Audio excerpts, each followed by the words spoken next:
Bwana asifiwe. Nakwambia hapa mpendwa mtazamaji wa runinga ya Faraja TV ulio pamoja nasi, hakika tumeona wanayemtegemea Bwana jinsi walivyo, wanayemtazamia Bwana jinsi Mungu anavyowajali, jinsi anavyowabariki. Maana atakuwa kama mti uliopandwa kando ya maji, uenezao mizizi yake karibu na mto. Hapo ndipo tulipo. Mtu yule ulio karibu na kando ya maji, uenezao mizizi yake katika mto, hakika mti huo unakaa ukiwa mbichi. Unakaa ukiwa mbichi kila wakati, kwa sababu unyefu ule wa maji unaipokea wakati unapouhitaji, unadumu wakati wowote. Na hivyo ndivyo wanayemtegemea Mungu walivyo. Hawataona hofu wakati wa hali ijapo. Hata uchumi ende chini, hawatajua uchumi imeenda chini. Hata nchi haribike, hawatajua imeharibika, kwa sababu wamekingwa na ule mwenye baraka. Hata kuwe ni nini, kuwe na kiangazi, kwao hakuna kiangazi, kwa sababu wamepandwa kama mti upandavyo kando ya maji karibu na mto. Hawatalijua.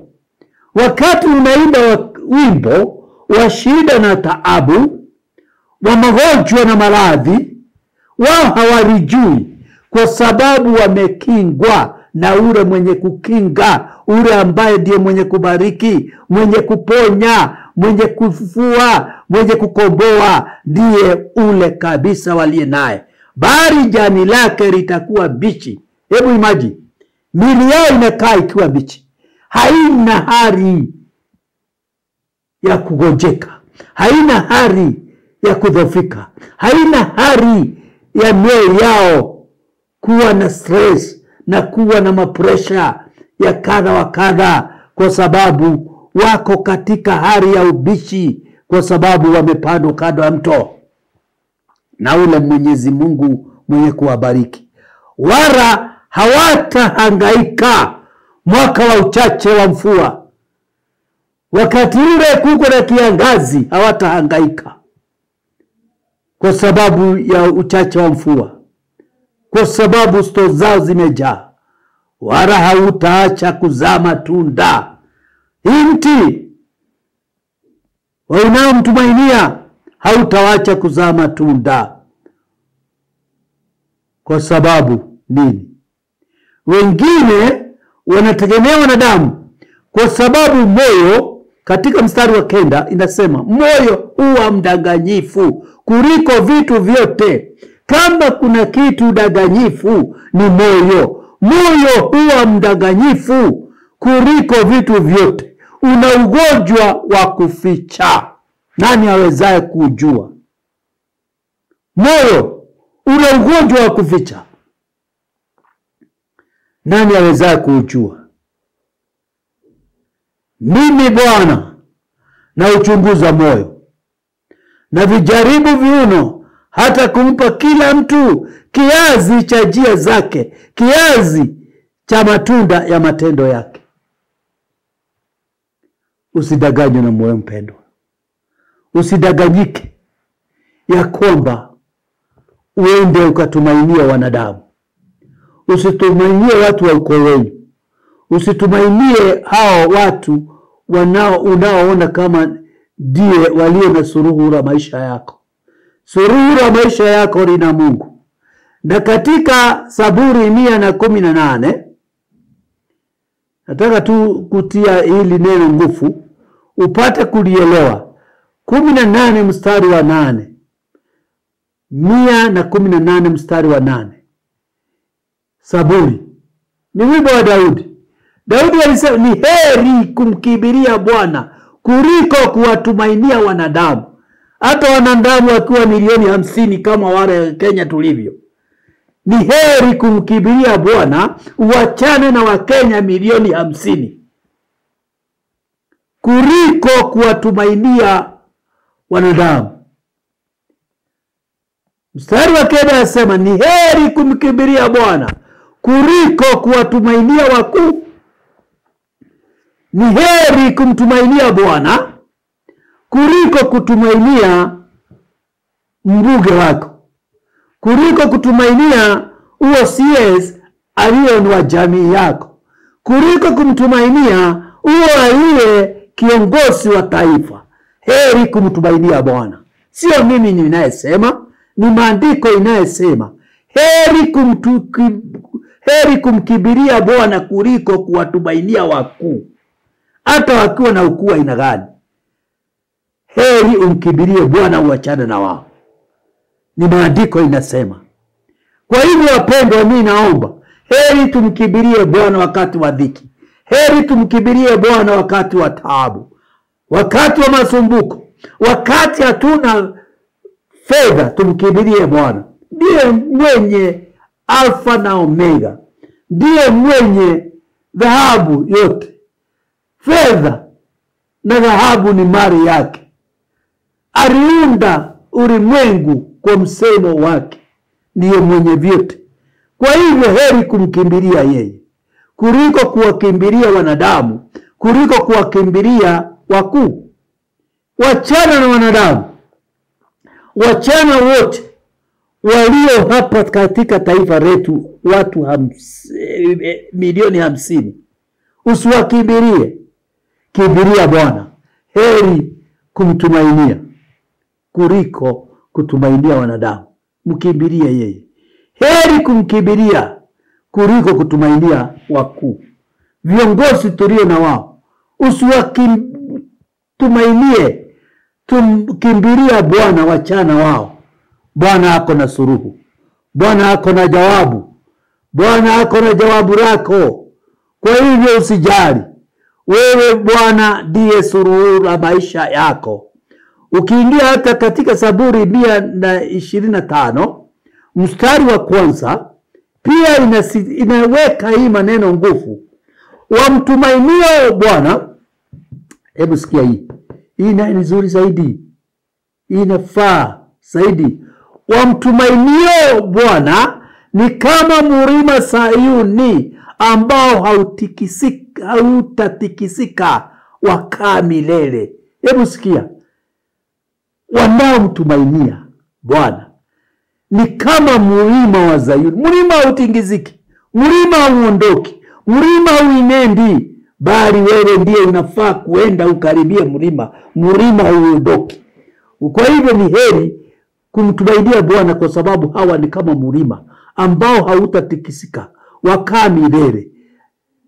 Kama mlima unavyozunguka Yerusalemu, ndivyo Bwana anavyowazunguka watu wake tangu sasa na hata na milele. Hawa wanaomtumainia, hawa wanaomkimbilia, anawazunguka kama jinsi mlima inavyozunguka Yerusalemu. Yerusalemu imezungukwa na milima, lakini hivyo ndivyo naye Mungu anavyozunguka watu wake tangu sasa na hata milele. Wale wanaomkimbilia, wale wanaomtumainia. Kwa sababu ya masaa nataka kukimbia mbio, nikumalizie na hili neno, kwa sababu ndivyo ilivyo. Katika Petro wa kwanza 5:7 hapo yasema hivi: huko mkimtwika yeye fadhaa zenyu zote. Yeye wewe unayemkimbilia, wewe unayemtumainia, mtwike yeye fadhaa zako zote, kwa maana yeye hujishughulisha sana kwa mambo yenu. Muwe na kiasi na kukesha, na kuwa mstaki wenyu Ibilisi kama simba agurumaye, huzunguka akitafuta mtu amumeze.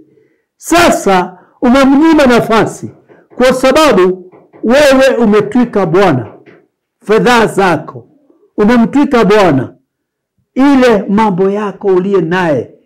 Wewe sasa already uko katika hali nzuri, kwa sababu uko mikononi ile ifaao. Bwana atukuzwe. Na kwa sababu masaa ipo pande yangu, Zaburi 37 mstari wake wa 5 wasema hivi: wasema hivi: umkabidhi Bwana njia yako, pia umtumaini, naye atafanya.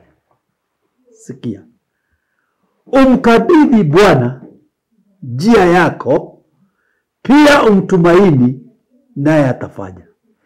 We haja yako ni kumkimbilia Bwana, na njia yako umkabidhi, pia umtumainie kwa hilo jambo unayomtumainia, naye atafanya.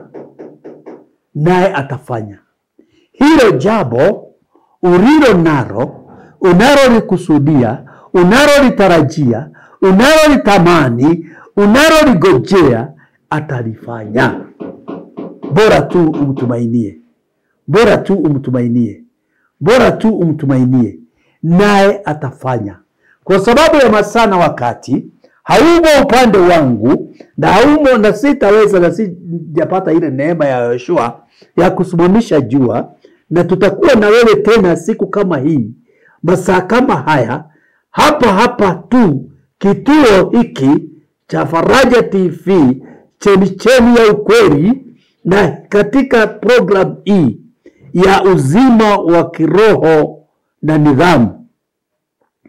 Hakika nitakuachia hapo, nikikusihi, nikikuomba umtumainie Bwana, umngojee Bwana, mkimbilie Bwana, mkabidhi fadhaa zako zote, naye atafanya. Mkabidhi yeye, umtumainie, naye atafanya. Kwa hilo jambo lolote lile, it doesn't matter ni gani, lakini atafanya, lakini atalidu.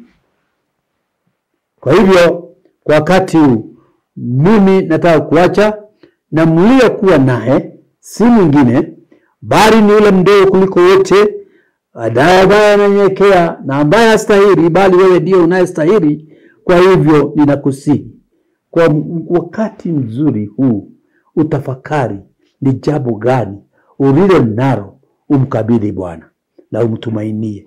Nikikuacha nataka tuombe pamoja, ili Mungu apate kuwa suluhu la maisha yetu na mambo yetu, kwa sababu atatufanyia.